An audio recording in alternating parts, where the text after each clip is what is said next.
কর্ণেভিः শৃণুয়াম দেবः ভদ্রং পশ্চিমাক্ষভির্যজত্রः স্থিরৈরঙ্গৈस्तुष्टुवांस्तनूभिः व्यासेम देवहीतं जदायुः। ओम शांति शांति शांति। ओम জানি জানি তারা আছে কিছু, জানি পঞ্চম মন্ত্র হবে, জানি। এখন হচ্ছে তাহলে মুন্ডক উপনিষদ তৃতীয় মুন্ডক দ্বিতীয় খণ্ডের পঞ্চম মন্ত্র। সংপ্রাপ্যম এনম ঋষয় জ্ঞানতৃপ্ত কৃতাত্মান বিতরাগা প্রশান্তঃ তে সর্বং সর্বতঃ প্রাপ্য ধীরা যুক্তাত্মান সর্বমেবা বিশন্তি। এনং সম্প্রাপ্য ঋষয় জ্ঞানতৃপ্ত কৃতাত্মান বিতরাগা প্রশান্তঃ ভবন্তি যুক্তাত্মান তে ধীরা সর্বগং সর্বতঃ প্রাপ্য সর্বম এব আবিশন্তি। এনং সম্প্রাপ্য মানে একে প্রপারলি পেয়ে, পারফেক্টলি পেয়ে, সম্যকভাবে পেয়ে ঋষয় মানে ঋষিগণ জ্ঞানতৃপ্ত, জ্ঞানতৃপ্ত কৃতাত্মা মানে কৃতাত্মা, কৃতাত্মান মানে কৃতকৃত্যগণ, বিতরাগা স্পৃহা শূন্য, প্রশান্তা ভবন্তি শান্ত সংযতেন্দ্রিয় হন, যুক্তাত্মান তে ধীরা সেই সব সমাহিত চিত্ত বিবেকীগণ, বিবেকী ব্যক্তিগণ বলা উচিত আমার, সর্বগং সর্বব্যাপী মানে সর্বব্যাপী ব্রহ্মকে সর্বতঃ প্রাপ্য সর্বত্র দেখতে পান, সর্বত্র পেয়ে সর্বমেব আবিশন্তি মানে পূর্ণ ব্রহ্মে প্রবিষ্ট হন। অর্থাৎ এই আত্মাকে ঠিক ঠিক মতো জেনে সত্যদ্রষ্টা ঋষিগণ সেই জ্ঞান দ্বারাই তৃপ্ত হন, তাদের আত্মা তাদের সাধন তপস্যার দ্বারা ব্রহ্মস্বরূপে স্থিত হয়, তাদের বিষয়াসক্তি দূর হয় এবং তাদের চিত্ত সব রকম বিক্ষোভ বর্জিত হয়ে শান্ত হয়। এই ধরনের বিবেকবান নিত্য সমাহিত স্বভাব, কি বলবো, নিত্য সমাহিত স্বভাব পুরুষগণ সর্বব্যাপী ব্রহ্মকে লাভ করে, সর্বব্যাপী ব্রহ্মকে সর্বত্র লাভ করে। এখানে বসেও পাচ্ছে, বৃন্দাবনে গিয়েও পাচ্ছে, হরিদ্বারে গিয়েও পাচ্ছে, বম্বেতে গিয়েও পাচ্ছে, সর্বত্র পাচ্ছে। হ্যাঁ, সর্বং খল্লিদং ব্রহ্ম, সমস্তটাই ব্রহ্ম এমন উত্তর উপলব্ধি করে তারা সেই সর্বাত্মক ব্রহ্মে প্রবেশ করে। মানে হচ্ছে দ্রষ্টা আত্মাকে যারা দেখেন, গুরুদেব একবার টুক করে দেখিয়ে দিলেন, তা না, আত্মাকে দেখেন যে ঋষিরা, তারা আত্মার জ্ঞান লাভ করে সেই জ্ঞানেই স্যাটিসফাইড থাকেন, সেই জ্ঞান লাভ করে তারা সেই জ্ঞানে তৃপ্ত হন। অজ্ঞানী লোক কি করে, বিষয় ভোগেই তৃপ্তি আনন্দ পায়। কিন্তু ব্রহ্মবিদ যারা, তারা বিষয়ের মধ্যে আনন্দ বা তৃপ্তি পান না, ব্রহ্মজ্ঞানেই তাদের আনন্দ, এরাই কৃতাত্মা হন। এদের আত্মা সমস্ত মলিনতা থেকে মুক্ত হয়ে সুসংস্কৃত হয়ে যায় একেবারে। এরা জীবভাব ত্যাগ করে ব্রহ্মে প্রতিষ্ঠিত হন। বিষয়াসক্তি দূর হওয়াতে এদের ইন্দ্রিয় সংযত ও চিত্ত প্রশান্ত হয়। এরা সর্বব্যাপী সর্বগত ব্রহ্মকে সর্বত্র পেয়ে থাকেন এবং কেবল নিজেদের হৃদয়ে ব্রহ্মকে উপলব্ধি করে না, বিশ্বের সর্বত্র সর্বঘটে সর্ববস্তুতে এই ব্রহ্ম দর্শন তারা করে থাকেন। গাছেও দেখেন, পাথরেও দেখেন, সর্বত্র।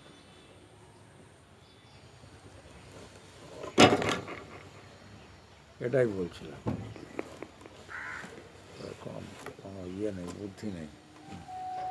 যাই হোক, তাহলে যেটা বলছিলাম, বলুন না, বলে ফেলুন না।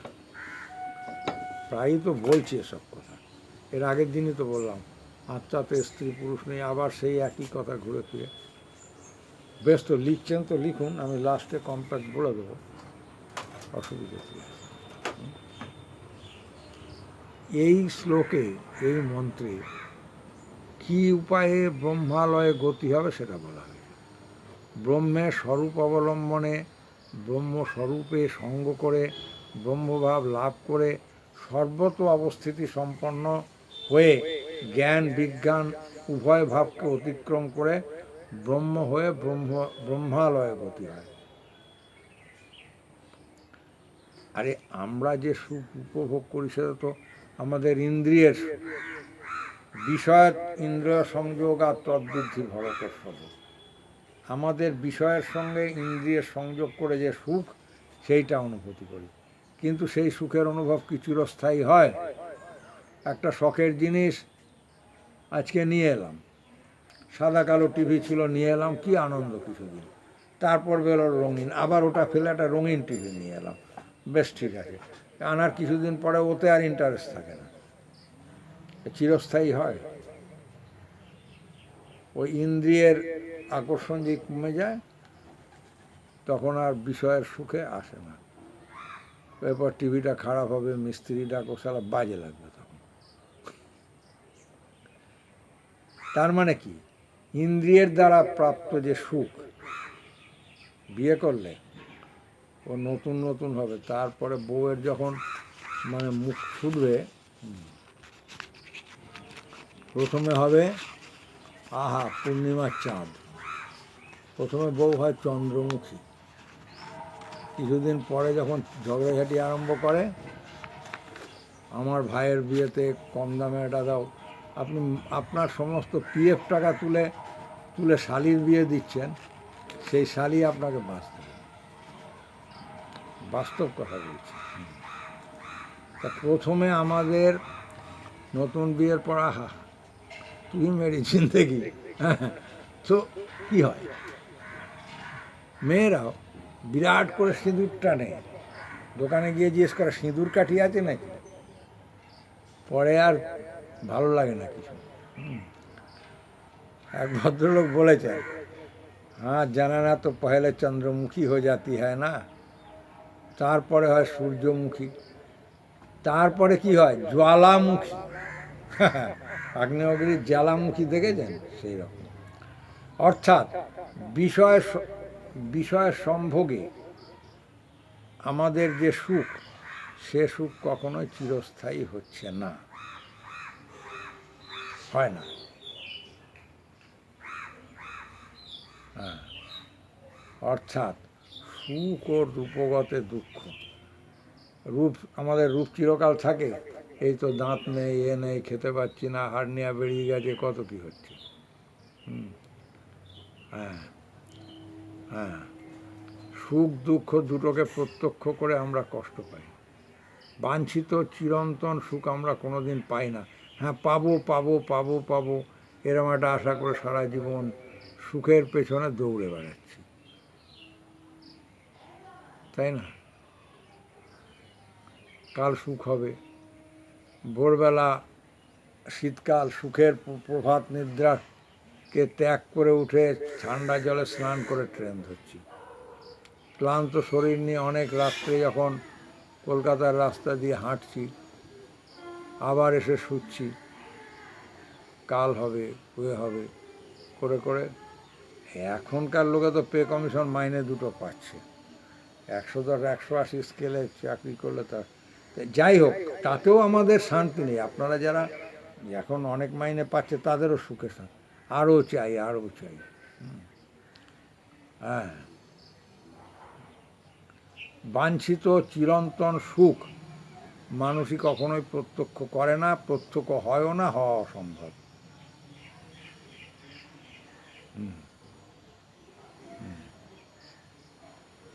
দেহ, দেহ সম্পর্কীয় যাবতীয় বাহ্য বস্তু, যারা ব্রহ্ম তো উৎপন্ন বলে ব্রহ্মকে জ্ঞানস্বরূপ বলা হয়, অন্য যা কিছু তা অজ্ঞান স্বরূপ বলে কথিত হয়, কারণ প্রত্যক্ষভাবে বোঝা যাচ্ছে যে তারা অনিত্য ধর্মযুক্ত।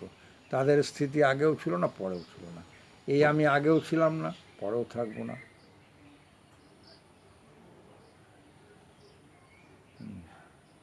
গীতা পড়ুন, সব বুঝতে পারবেন।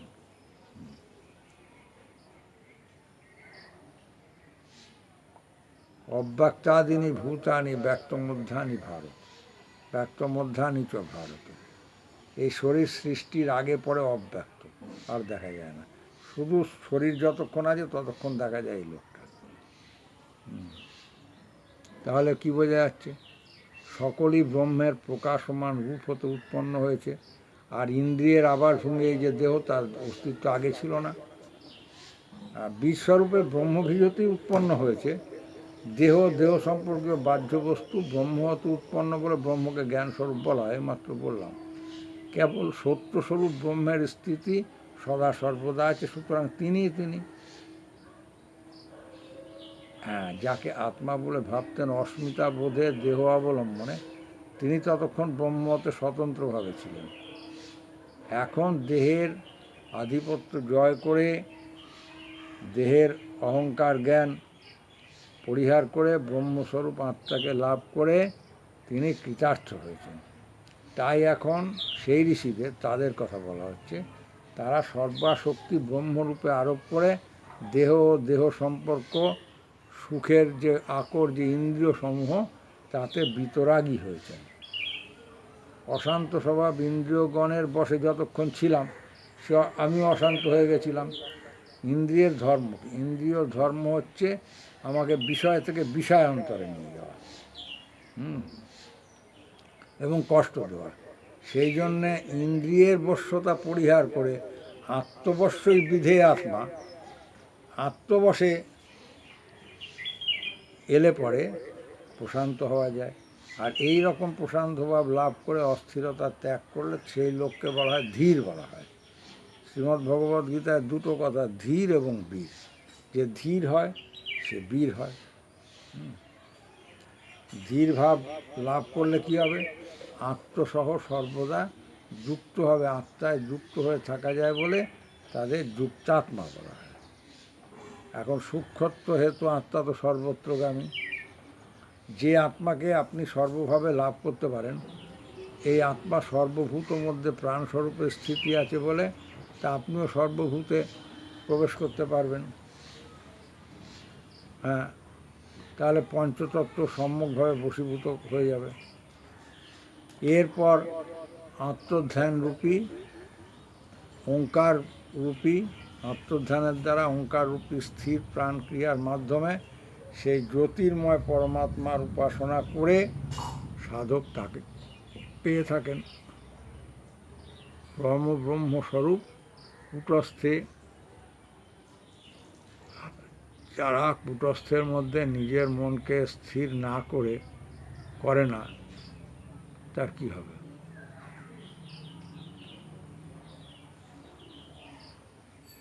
করতে হবে। তার ঊর্ধ্বে স্থির বায়ুর ক্রিয়া বা পরমাত্ম জ্যোতির্ময় ক্রিয়ার উপাসনা করে, তাদের কষ্ট হয় না।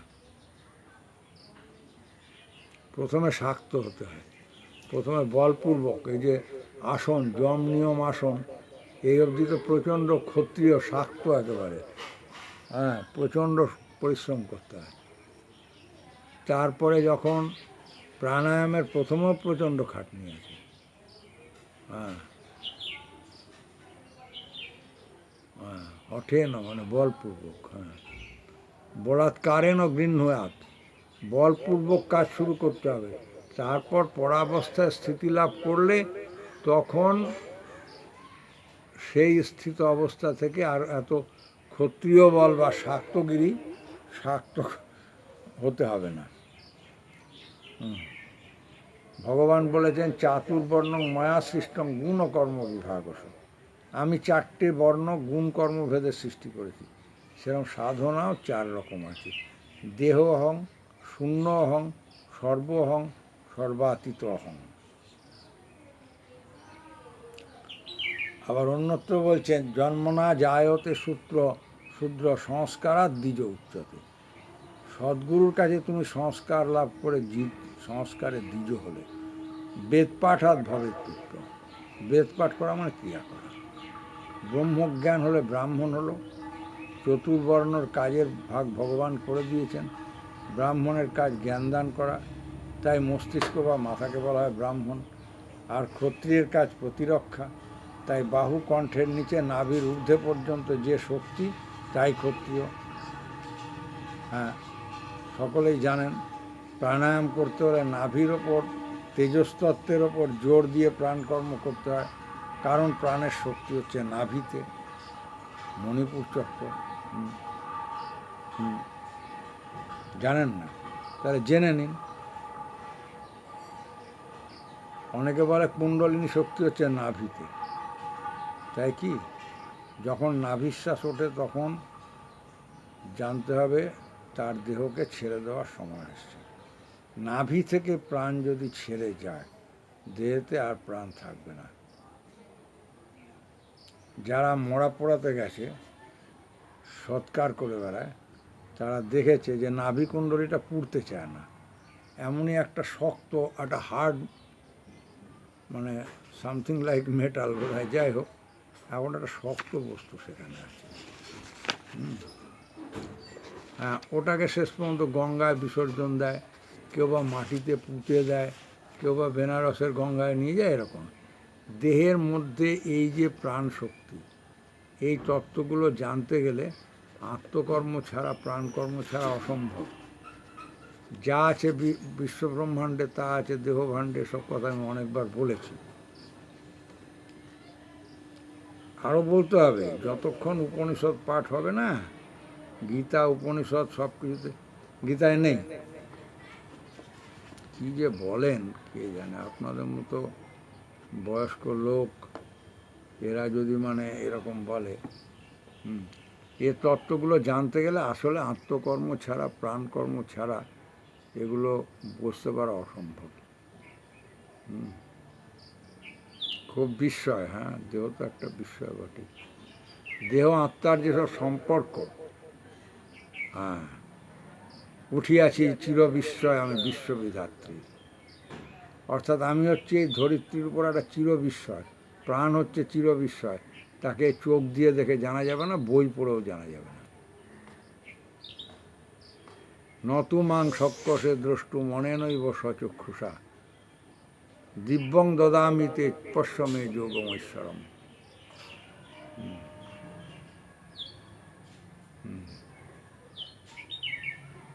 প্রাণকে জানলে আমাদের ভেতর যে ভেদ বুদ্ধি চলে যাবে, আর সেই ভেদ বুদ্ধিটা আছে চলে যাবে। তিন কাল, অতীত, বর্তমান, ভবিষ্যৎ, এসব প্রাণেতে দৃষ্টি পড়লেই বোঝা যাবে। প্রাণই হচ্ছে কাল, যা দুই নাক দিয়ে যাতায়াত করছে। এই কালের সঙ্গে মন যেন না যায়, মনকে স্থির করো। প্রাণকে ধরতে পারলেই মন স্থির হবে। হ্যাঁ, দুই ভুরুর মাঝখানে প্রস্থ ব্রহ্ম, যিনি অর্জুনের সারথি রূপে, শ্রীকৃষ্ণ রূপে গীতায় বর্ণিত হয়েছেন। সেই সদ্গুরু তোমাকে দেখিয়ে দিয়েছেন তোমার দেহরথের সারথিকে, তুমি তার শরণাগত হও। সমস্ত রকম কাজই কিন্তু দেহের ভিতরে। সেই দেহক্ষেত্র কুরুক্ষেত্র। হ্যাঁ, সমস্ত যুদ্ধটা পরিচালনা করেছিলেন শ্রীকৃষ্ণ। সেরকম আমাদের ভেতরেও কূটস্থ নারায়ণ আছেন, তিনি ভেতর থেকে সব কিছু পরিচালনা করছেন। আমাদের বুদ্ধি জ্ঞান যা কিছু আমাদের মধ্যে দেওয়ার নেওয়ার পাপ যদি তা আহরণ করে, তিনিই সব করতে পারেন। সুতরাং এই শ্বাসকে জানতে হবে।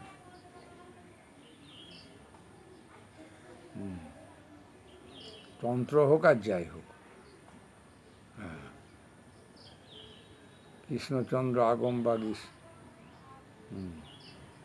কালী পুজো শুরু করেছেন, আগম শাস্ত্র তন্ত্রের। জীবন মৃত্যুর যে রহস্য, তা জানতে গেলে সাধন পদ্ধতি জানতেই হবে। প্রতি শ্বাসে স্মরণ করতে হবে, কাহে ভরসা দেহ কা, विनाशी जाए छिन्महि, श्वास श्वास सुमिरन करो, और उपाय कुछ नहीं।